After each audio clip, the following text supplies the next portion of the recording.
have PowerPoint, but I'll just skip it and try to share with you very shortly the findings of research that I've done in New Zealand on ethics in the new environment relating to the topic of this conference, which is the state of the profession today. I think that during these last 2 days, I connected to, and my findings connect to a lot of what has been said here. Inspired by some academics relating to the practitioners and academic issue, I was really looking into what Shannon Bowen was expecting practitioners to do, which is being the ethical conscious of the organization and being leaders in ethics within the organization, and to what Timothy Coombe and Sherry Holliday wrote about ethics in the recent books on, and they defined it as the ethics of care, which they took from feminist studies. So I was trying to really look at what practitioner feels about these concepts, and what do they experience in this new communication environment, especially using social media. I conducted focus groups in New Zealand with practitioners, and it was mainly, I selected the groups mainly with the practitioners that use social media, but there were some practitioners that might use it 5% of their time, and some of them use it 70%, or some of them were really 100%. They were the new profession of social media consultant and content managers and these kind of professions, but actually were a part of the PR department.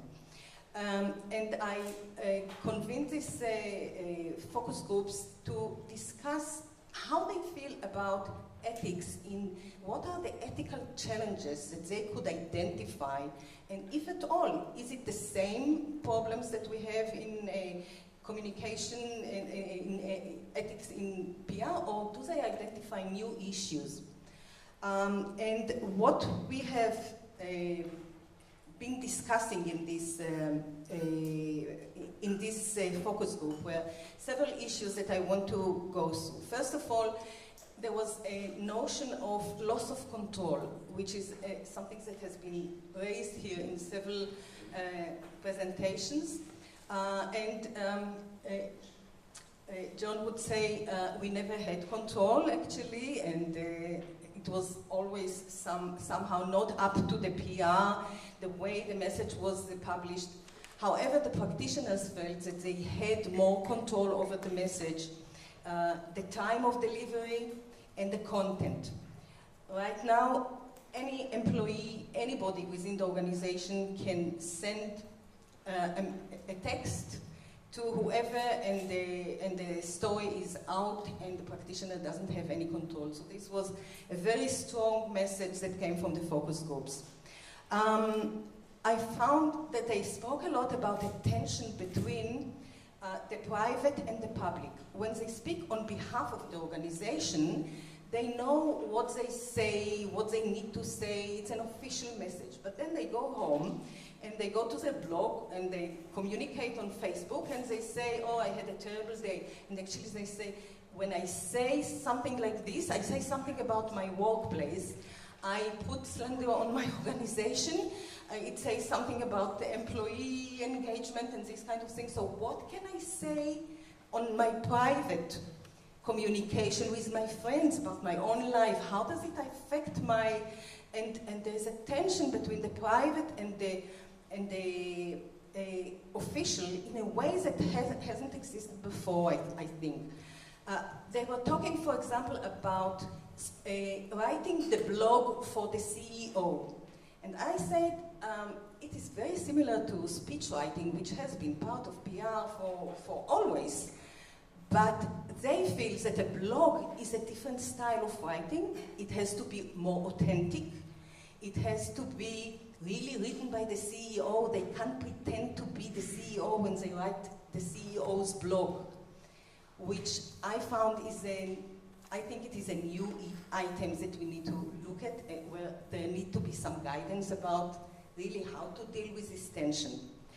Another issue, of course, the major issue is transparency, the fact that you can hide your identity, that you don't have to tell the audiences that you were paid to say the message, that people can hide, that you can do this astroturfing, the fake grassroots campaigns. Whatever social media allows to do today is really mass deception, and there was a lot of they related to it in terms of how their organization is being attacked by the competition sometimes.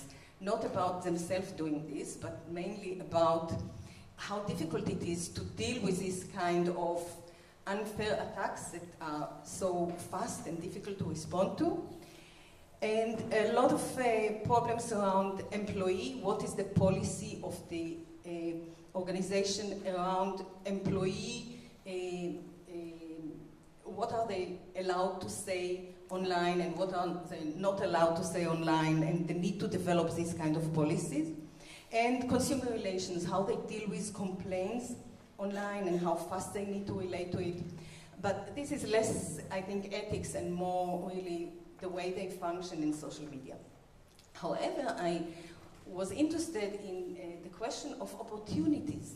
Does social media represent any opportunities for more ethical behavior? Can it be not only abused for misleading information, but also serve as an opportunity? And here it is connecting to what we heard yesterday at the beginning of Bledcom presentation about training.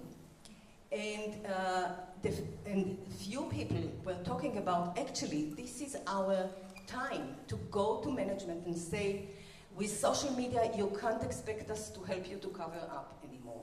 It is impossible. You are found out very easily.